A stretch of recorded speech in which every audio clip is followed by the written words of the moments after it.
Viewers ఈ వీడియోలు miss కాకుండా ఉండాలి అంటే మీరు సబ్స్క్రైబ్ బటన్ని ప్రెస్ చేయండి, పక్కనే ఉన్న బెల్ ఐకాన్ని యాక్టివేట్ చేసుకోండి.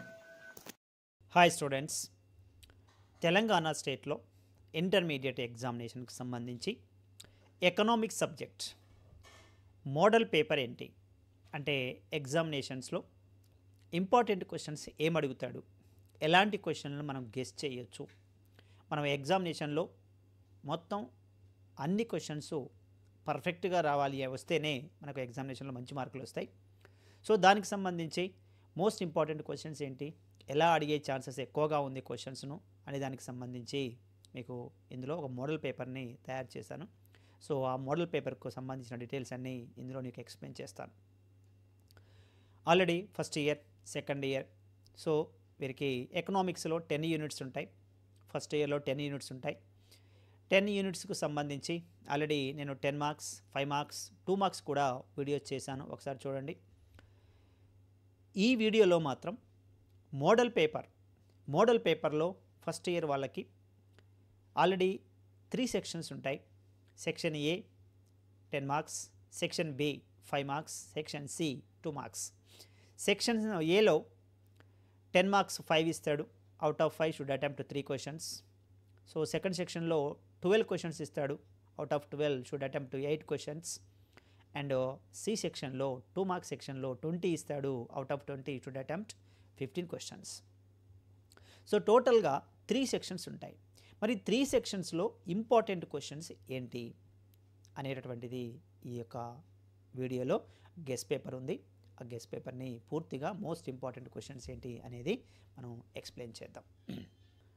చూడండి, first year Telangana state intermediate public exams 2025 model paper economics first year English medium. Answer the following any 3 questions. ఇందులో 3 క్వశ్చన్స్ అటెంప్ట్ చేయాలి. 3 10 10 మార్క్స్. సో టోటల్ మనకు 5 క్వశ్చన్స్ ఇస్తాడు.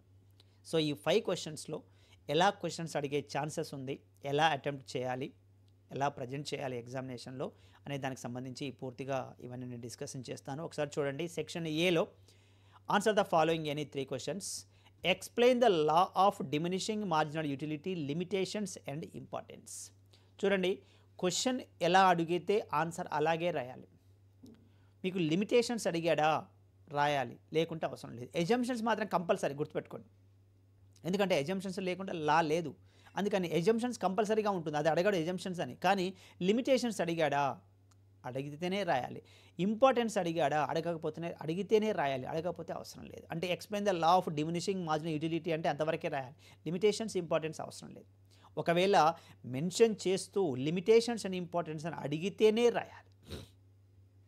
ఓకే, కాబట్టి explain the law of diminishing marginal utility limitations and importance.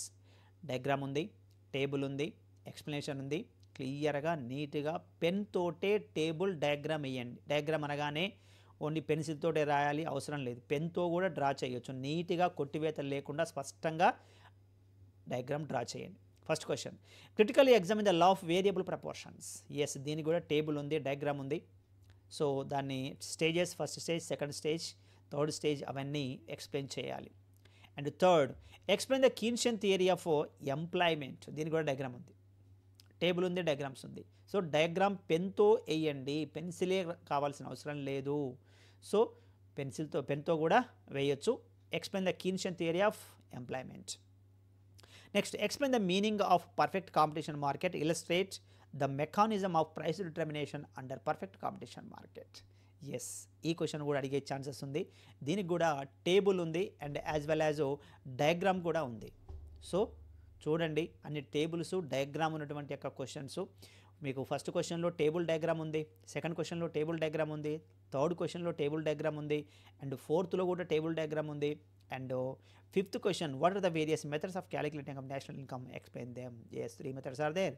So production method, income method, expenditure method. So have to explain the 3 methods with explanation with examples. దాన్ని explain చేయాలి.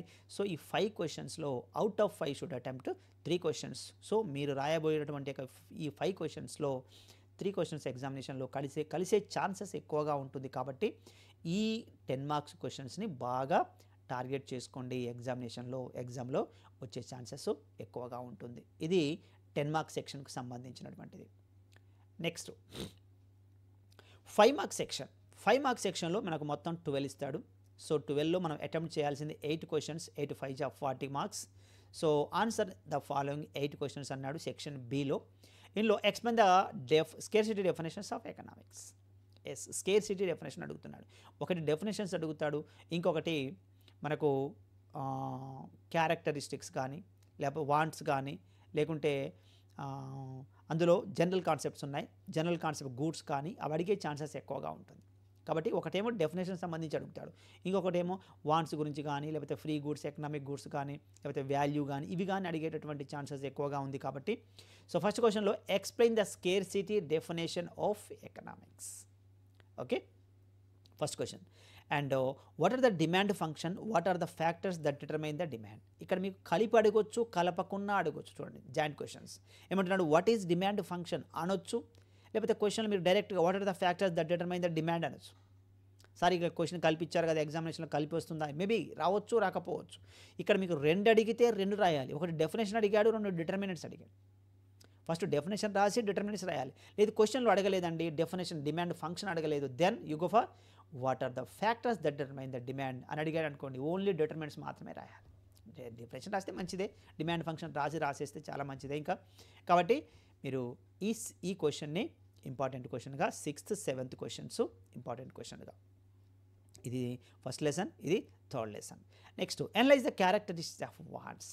Yes, characteristics of wants ఆ question అడిగే chances ఎక్కువగా ఉంటుంది. So ఈ question కూడా target చేసుకోండి.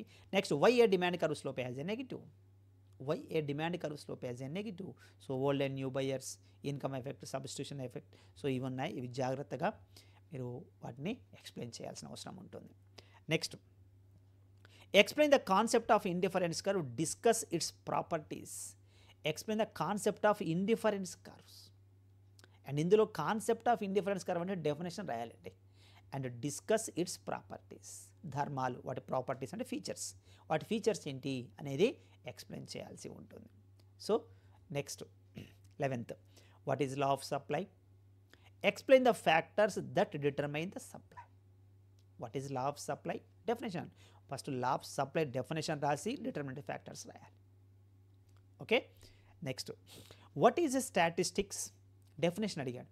What is statistics, explains relationship with economics. Definition రాయాలి, రిలేషన్షిప్ రాయాలి. ఓకే, నీట్గా క్లియర్గా స్పష్టంగా అర్థమయ్యే విధంగా రాయాలి. ఎలా రాయాలి అనేది నేను 99 మార్కులు పొందడం ఎలా అనే వీడియో చేశాను, అందులో చూడండి. ఏ సెక్షన్ ఎంతసేపు రాయాలి, ఏం రాయాలి అవన్నీ నేను ఎక్స్ప్లెయిన్ చేశాను అందులో. What is statistics, explains relationship with economics. Next what is meant by real wage and what are the factors that determine the real wage. చూడండి, ఇందాక నేను చెప్పాను మీకు జాయింట్ క్వశ్చన్ అడగొచ్చు లేదా సింగిల్ అడగొచ్చు. ఏమని, what is meant by real wage and what are the factors that determine the real wage అనొచ్చు, ఇలా అడగొచ్చు క్వశ్చన్. లేదు what are the factors that determine the real wage అని కూడా అడగొచ్చు. ఇలా డెఫినేషన్, మెంట్ బై అంటే డెఫినేషన్, మీన్ బై అంటే డెఫినేషన్ రాసి ఫ్యాక్టర్స్ రాయాలి. Okay, clear. Then what are the factors that determine the national income determining factors. So important concept ఇది కూడా question. Next explain the primary and secondary functions of money. Primary and secondary functions, మనకు functions of మనీలో primary ఉంది, secondary ఉంది, static and dynamic functions ఉన్నాయి. Static and dynamic functions రాయకండి, ఇక్కడ primary secondary మాత్రమే అడిగాడు. ప్రైమరీ సెకండరీ రాయ. ఓకేనా, అర్థమైందా? కాబట్టి ఎంతవరకు క్వశ్చన్ అడిగాడో అంతవరకు క్వశ్చన్ టు ఆన్సర్ అంట. Next what are the characteristics of monopoly markets. Yes, ఇందులో మోనోపాలిస్టిక్ కాంపిటీషన్ ఉంది, monopoly market competition. Monopoly market definition రాసి దాని క్యారెక్టరిస్టిక్స్ రాయాలి. ఓకే, కొన్ని పాయింట్స్ ఉంటాయి ఇందులో. So what are the characteristics of monopoly market, not monopolistic. Monopolistic వేరు, monopoly వేరు. So monopoly market characteristics. Next what is public finance, describe the source of the public revenue. So ఇందులో మీకు question జాయింట్గా అడగొచ్చు. ఏమని, what is public finance, describe the source of public revenue కలిపి అడగొచ్చు. లేదు describe the source of public revenue అని ఒకటే అడగొచ్చు. కాబట్టి క్వశ్చన్ ఎలా అడిగితే ఆన్సర్ అలా రాయాలి. కలిపి అడిగితే కలిపి రాయాలి, 2 రాయాలి. అక్కడ పబ్లిక్ ఫినాన్స్ డెఫినేషన్ అడిగాడు అండ్ సోర్స్ అడిగాడు. అలా. నెక్స్ట్ సో ఇక్కడ దాకా 17th వరకు మీకు 5 మార్క్స్ సెక్షన్ ఉంటుంది. నెక్స్ట్ ఇందులో 8 అటెంప్ట్ చేయాలి. Next 2 marks section, 2 marks C section. దీంట్లో మనకు 20 క్వశ్చన్స్ ఇస్తాడు. Only 15 questions would attempt, 30 marks వస్తాయి. So answer the following 15 questions. One is macro economics, only definition రాయాలి, అంతకు మించి అవసరం లేదు. Macro economics, then wealth, indifference map, ordinary utility and perfect elastic demand. Next cross demand. Next Giffen paradox. Next division of labor. Next selling costs and net interest. Next transfer payments. Next sales law of market. Next currency. Next pie diagram వేయాలి. Next contract rent. Next CSO central statistical organisation. Next budget. Next clearing house. Next net banking, then mode. So ఇవి మీకు ఎగ్జామినేషన్లో వచ్చేటటువంటి 2 marks questions. Okay, so questions జాగ్రత్తగా చూసుకోండి. ఎగ్జామినేషన్లో maximum ఈ క్వశ్చన్లే కలిసేటటువంటి chances ఎక్కువగా ఉంటుంది. కాబట్టి ఈ క్వశ్చన్స్ పర్ఫెక్ట్గా ప్రాక్టీస్ చేయండి. ఎగ్జామినేషన్లో మంచి మార్క్స్ వచ్చేటటువంటి యొక్క ఛాన్సెస్ ఉంది. నేను మళ్ళీ చెప్తున్నాను, ఎలా రాయాలి, ఎలా ప్రజెంట్ చేయాలి అనేది ఈ వీడియో ఉంది మా ఛానల్లో, ఒకసారి చూడండి. ఎకనామిక్స్లో ఎక్కువ మార్కులు పొందడం ఎలా అనే వీడియో కూడా ఉంది, ఒకసారి చూడండి. అది చూస్తే మీకు ఎగ్జామినేషన్కు రేపు సపోర్ట్గా ఉంటుంది. ఓకే సో వ్యూవర్స్, ఇది model paper first year. So ఈ వీడియో నచ్చితే లైక్ చేయండి, ఫ్రెండ్స్ ఉంటే షేర్ చేయండి, కొత్తగా చూసినట్టయితే ఛానల్ సబ్స్క్రైబ్ చేయండి. Thank you.